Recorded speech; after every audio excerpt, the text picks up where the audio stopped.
Hello बच्चों, चलिए प्रश्न देखते हैं। प्रकाश संश्लेषण के लिए क्लोरोफिल क्यों आवश्यक है, प्रमाणित कीजिए। तो चलिए जानते हैं।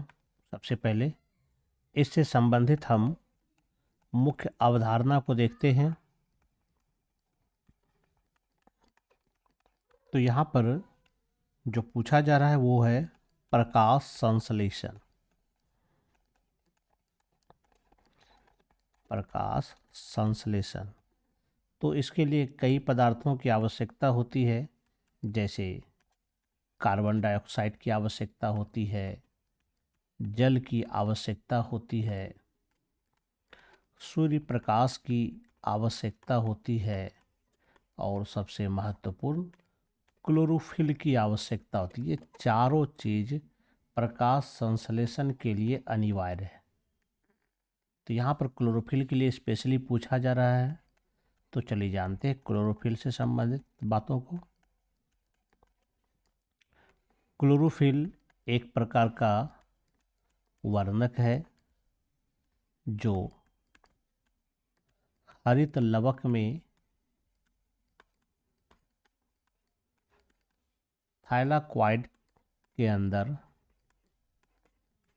थाइलाक्वाइड के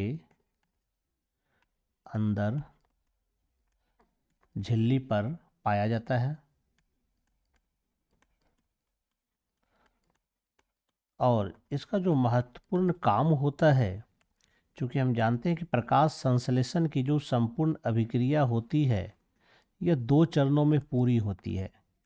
एक होता है प्रकाश अभिक्रिया और दूसरा होता है अंधकार अभिक्रिया। प्रकाश अभिक्रिया के लिए प्रकाश की आवश्यकता होती है और यह प्रकाश के का जो तरंगदैर्ध्य होता है उसको क्लोरोफिल ही अवशोषित कर सकता है। क्लोरोफिल एकमात्र अणु है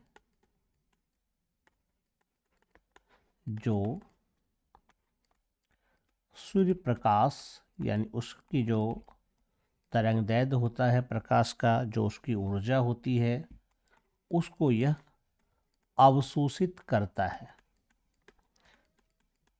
अवशोषित करता है जिससे जल का विखंडन होता है और एटीपी उत्पन्न होता है। उस एटीपी का उपयोग अंधकार अभिक्रिया में CO2 के अवकरण में होता है, जिससे कि ग्लूकोज जैसे कार्बनिक पदार्थ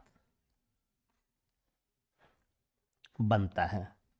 तो यहाँ पर ये तो हो गया क्लोरोफिल क्यों जरूरी है। अब कैसे जरूरी है तो ये चलिए देखते हैं आगे। तो यहाँ पर हम एक प्रयोग करने जा रहे हैं जिससे यह साबित होगा कि क्लोरोफिल कितना जरूरी है। हमने इसके लिए एक हरा पत्ता लिया जिसमें कि कुछ भाग क्या होता है, इसमें रंगीन होता है तो कुछ भाग इसमें हरा होता है। मान लेते इसमें ये कुछ भाग इसका रंगीन होता है।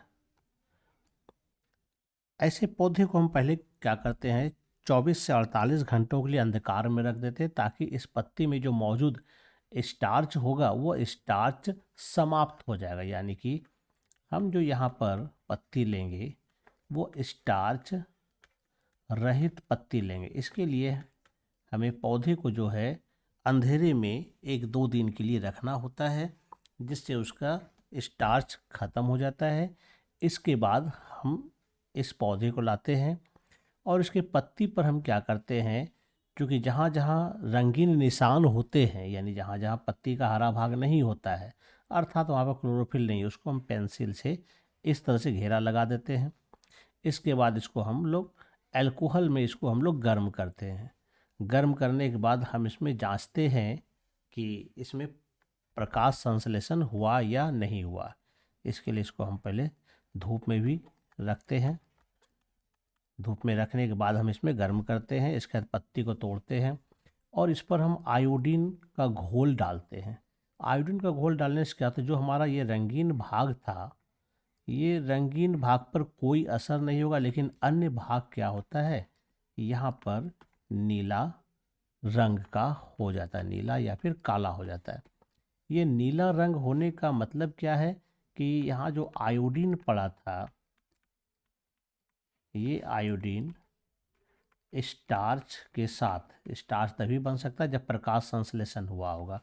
तो प्रकाश संश्लेषण सिर्फ उसी भाग में होता है जहाँ जहाँ पहले से हरा भाग मौजूद था, तभी जाकर के यह जो है नीला रंग दे पाता है। लेकिन जो भाग रंगीन था वह भाग वैसे ही रंगहीन पड़ा हुआ रहा। इसका मतलब इस भाग में स्टार्च का निर्माण नहीं हुआ। यानी यहाँ पर यह प्रयोग हमें अच्छी तरह यह बताता है कि अगर पत्ती में क्लोरोफिल मौजूद है तो निश्चित रूप से यहाँ पर प्रकाश संश्लेषण हुआ है और स्टार्च का निर्माण हुआ है, तभी वहाँ पर उसका रंग आयोडीन की उपस्थिति में नीला हो पाता है। अगर क्लोरोफिल नहीं है तो वहाँ पर स्टार्च नहीं बना और वह भाग रंगहीन रहा, यहाँ पर आयोडीन का कोई असर नहीं हुआ। तो ये एक छोटा प्रयोग है जो ये साबित करता है कि प्रकाश संश्लेषण के लिए क्लोरोफिल कितना ज़रूरी है। क्या हमने देखा, क्लोरोफिल नहीं तो स्टार्च नहीं। तो यह प्रयोग यह बताता है कि प्रकाश संश्लेषण के लिए क्लोरोफिल कितना ज़्यादा ज़रूरी है।